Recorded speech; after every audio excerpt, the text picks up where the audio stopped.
சங்கடஹர சதுர்த்தி என்பது பிள்ளையாரை, விநாயகரை சிறப்பாக வழிபடும் தினமாகும்.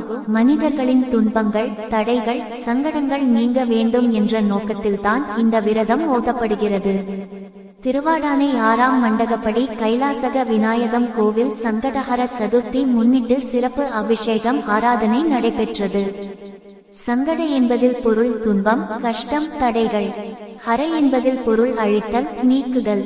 அதனால் சங்கடஹர சதுர்த்தி என்றால் துன்பங்களை அழிக்கும் சதுர்த்தி என்று பொருள். எதற்காக அனுஷ்டிக்கிறார்கள்? வாழ்க்கையில் வரும் கஷ்டங்கள், வினை பயனாலான சங்கடங்கள், குடும்ப தடைகள் நீங்க வேண்டி விநாயகரை வேண்டிக் கொள்ள இந்த விரதம் அனுஷ்டிக்கப்படுகிறது.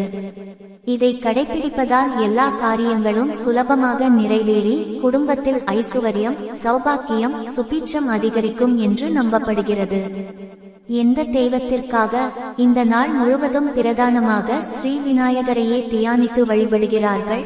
விக்னங்களை நீக்குபவர் என்ற அவரின் தெய்வீக ஸ்வரூபத்தை முன்னிறுத்தும் தினமாகும். விநாயகரை இந்த நாளில் விரதம் இருந்து வழிபட்டால் அவர் நவகிரக தோஷங்கள், சனி, ராகு, கேது போன்ற கிரக பிரச்சனைகளையும் குறைப்பார் என்று புராணங்கள் கூறுகின்றன. எப்போது, எப்படி வழிபாடு? தேய்பிறை சதுர்த்தி திதி மாதம் தோறும் பௌர்ணமிக்கு அடுத்தான சதுர்த்தி நாளை சங்கடஹர சதுர்த்தி என கூறுகிறார்கள். அன்று காலையில் விரதம் ஏற்று நீராடி கோயிலில் அல்லது வீட்டில் பிள்ளையாருக்கு அருகம்புல், வெள்ளெருக்கு, தேங்காய் முதலானவற்றால் பூஜை செய்வது சிறப்பு என்று கூறப்படுகிறது. சங்கடஹர சதுர்த்தி தோன்றிய வரலாறு. சங்கடஹர சதுர்த்தி தினத்தில் வழிபடுவதால் விநாயக பெருமானுக்கு மிக உகந்த சங்கடஹர இன்று சங்கடங்கள் தீர்த்து சகல நலன்களும் தரும்.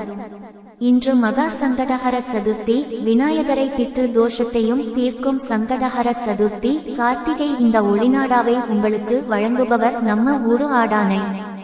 YouTube channel Bharathinagar Thiruvadanai.